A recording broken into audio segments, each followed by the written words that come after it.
지난 주말 손흥민이 빠진 LAFC는 리그 꼴찌팀인 포틀랜드를 상대로 패배를 당하면서 확실한 한계를 노출했습니다.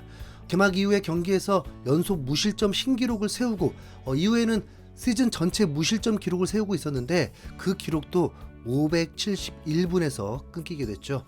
무패를 달리면서 서부 컨퍼런스는 물론이고 리그 전체에서도 단독 1위를 달리던 순위 역시 이번 패배로 단숨에 떨어지고 말았습니다. 1위 밴쿠버와 2위 산호세에게 밀려서 순위가 3위까지 훅 떨어진 겁니다. 물론 무승부가 끝났다면 가장 좋았겠지만 솔직히 말하면 이게 LAFC에게 엄청난 지장을 줘서 우승의 길이 막혀버렸다거나 하진 않습니다. 기껏해야 이제 시즌 첫 패배일 뿐이고 손흥민은 포틀랜드 원정에 따라가지도 않으면서 확실한 휴식을 보장받을 수 있었거든요. 결국 월드컵 개막전까지 가장 중요한 대회는 리그보다 북중미 챔피언스컵이라고 보면 우리가 집중해야 할 경기는 따로 있습니다. 바로 다가오는 수요일 오전 10시에 펼쳐지는 크루스아슬과의 챔피언스컵 8강 2차전인데요. 이 경기에서 손흥민과 LAFC의 승률이 올라갈 만한 긍정적인 소식들이 멕시코 현지에서 나오고 있습니다. 그 자세한 내용을 바로 전해드리겠습니다. 포틀랜드에게 당한 LAFC의 시즌 첫 패배는 선발 명단이 나올 때부터 어느 정도 예측됐습니다.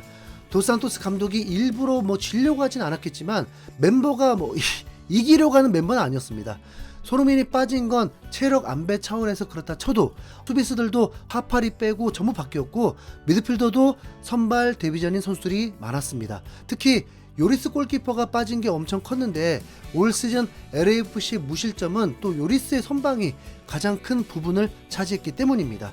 MLS 정규리그 6경기 동안 요리스는 무려 22차례나 선방을 해내면서 경기당 3번 이상 상대의 위협적인 슈팅을 막아냈죠. 수비수도 홀링세드, 니엘센, 스몰야코프까지 3명의 새로운 선수들이 선발로 나오면서 1군 베스트 멤버라고 보기는 어려웠습니다. 중원진도 에반스와 테리라는 낯선 선수들이 선발로 나오면서 1.5군이라고 하기에도 좀 민망한 약팀처럼 보였던 게 사실입니다. 진짜 단순하게 생각해도 프리미어리그에서 뛰었던 손흥민과 요리스가 다 빠진 LAFC는 그냥 흔한 미국 팀일 뿐 별거 없는 게 맞잖아요. 그래서 막판 96분에 극장골을 먹혀서 질 때도 말도 안 되는 일이 벌어졌다는 충격보다는 손흥민이 없을 때부터 알아봤다는 그 느낌으로 아쉽다는 생각 정도밖에 안 들었습니다. 차라리 지금 무실점 기록이 깨진 게 장기적으로 보면 더 좋을 수도 있다는 생각도 들었죠. 괜히 뭔가 기록이 하나 걸려 있으면 선수들이 그럴 필요가 없는데도 오바를 하면서 불필요한 일들이 발생할 수도 있거든요. 무리한 태클을 해서 다이렉트 퇴장을 당한다거나 급작스러운 동작으로 선수가 부상을 당한다거나 이런 불미스러운 일들이 발생할 수도 있습니다. 시즌 내내 무패를 하는 게 불가능하다고 보면 그 전에 손흥민이 없을 때 패배를 당한 게 그나마 낫다는 겁니다. 또 요리스 골키퍼 입장에서도 결정했기 때문에 요리스 개인의 무실점 기록은 이어집니다. 아직 6경기 무실점 상황입니다. 그럼 이제 LAFC가 왜 이렇게까지 2군에 가까운 로테이션을 하면서까지 패배를 감수했냐? 당연히 다가오는 북중미 챔피언스컵 8강 2차전 멕시코 원정을 대비하기 위함입니다. LAFC가 손흥민의 선제골에 힘입어서 크루스아스를 홈에서 3대0으로 잡아내게 됐지만 그렇다고 4강이 확정된 건 아니거든요.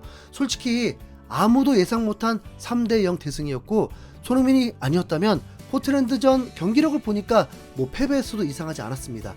손흥민 선제골이 터지기 전까지 한 30분 동안 거의 반코트에 가깝게 얻어맞기만 했잖아요. 게다가 어쨌든 크루스아스는 챔피언스컵에서 무려 7번이나 우승한 최다 우승팀인 만큼 토너먼트에서 매우 강력하다는 게 증명됐습니다. 만약 손흥민이 포틀랜드 원정에 따라갔다면 LA 홈에 들르지도 못하고 포틀랜드에서 곧바로 멕시코로 가면서 일주일 내내 못 쉬었을 겁니다. 그런 상황에서 해발 2200m 고도에 위치한 멕시코 원정 경기를 치르는 건 매우 힘들죠.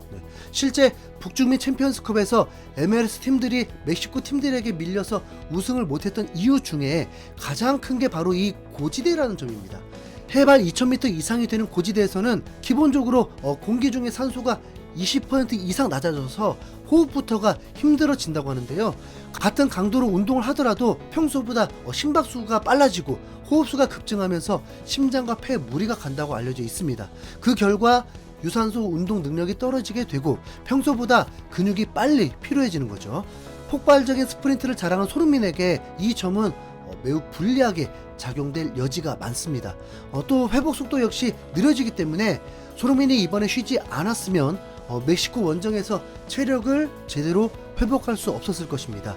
뿐만 아니라 공기가 부족하다 보니까 볼을 찰 때 궤적도 많이 바뀌고 불규칙해지면서 볼 터치는 물론이고 패스와 슈팅도 힘들어진다고 합니다. 당연히 공격할 때도 실수가 많이 나올 수 있고 특히 수비할 때 터치나 패스 미스가 나오게 되면 대참사로 이어질 수가 있습니다. 걱정되는 것 중에 하나가 바로 이 부분인데, 요리스가 커리어 내내 선방 능력은 최고 수준으로 높은 평가를 받았음에도 불구하고 볼을 다루는 능력은 평균 이하로 평가받았거든요. 센터백이 백패스했다가 요리스가 터치 실수로 자책골처럼 어이없는 실점이 나올 가능성도 매우 조심해야 하는 요소입니다. 손흥민 역시 프리미어리그에서 뛴 10년 동안 항상 최고 수준의 퍼포먼스를 유지해왔지만 고지대 경험은 그렇게 많지 않습니다. 분명 주의해야 할 부분입니다.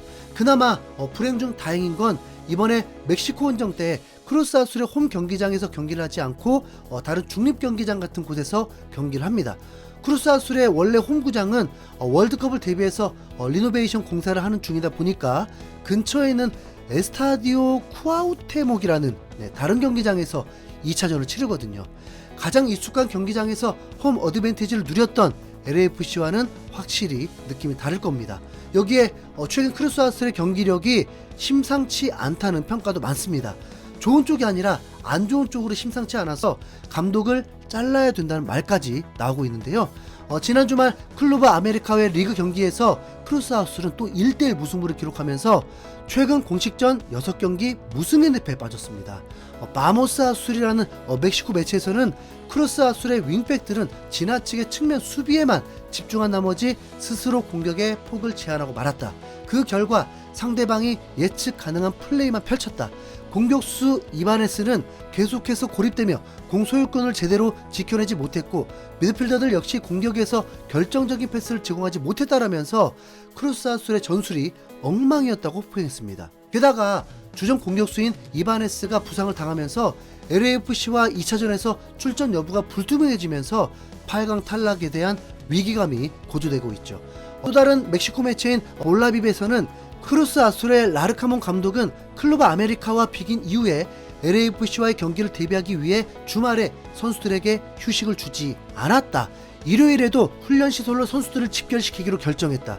지난 경기에 참가했던 선수들은 물리치료와 회복 운동을 진행했고 결장했던 선수들은 정식 훈련을 받았다. 다시 말해서 크루스 아술은 LAFC와의 2차전을 준비할 시간이 딱 하루밖에 주어지지 않은 것이다 라면서 상대팀의 감독이 LAFC전을 대비해서 휴식 없이 추가 훈련을 진행했다고 밝혔습니다.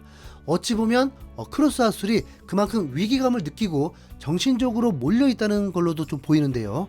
어쩌면 손흥민을 포틀랜드전에 아예 안 데려가고 푹 쉬도록 해준 게 신의 한 수가 될 수도 있습니다. 왜냐하면 우선 데리고 간 거 자체가 쉬게 한 게 아니게 되죠. 선수를 훈련하고 그러는데 손흥민만 호텔에서 쉬고 있을 수도 없고 같이 훈련한다는 것 자체가 100% 휴식이라고 볼 수는 없습니다. 손흥민은 잠을 잘 자는 게 가장 좋은 휴식이라고 했습니다. 어차피 개인 운동을 했을 것이고 LA에서 쉰 것이 진짜 휴식을 취한 거죠. 설레발을 치고 싶진 않지만 멕시코 현지 분위기는 확실히 손흥민 우승에 청신호가 들어온 것 같은 그런 느낌이라서 기대를 하게 됩니다. 네. 자, 여러분은 손흥민 챔피언스컵 우승 가능성에 대해서 어떻게 생각하시는지 많은 댓글 부탁드립니다. 이상 흰수염고래였습니다. 감사합니다.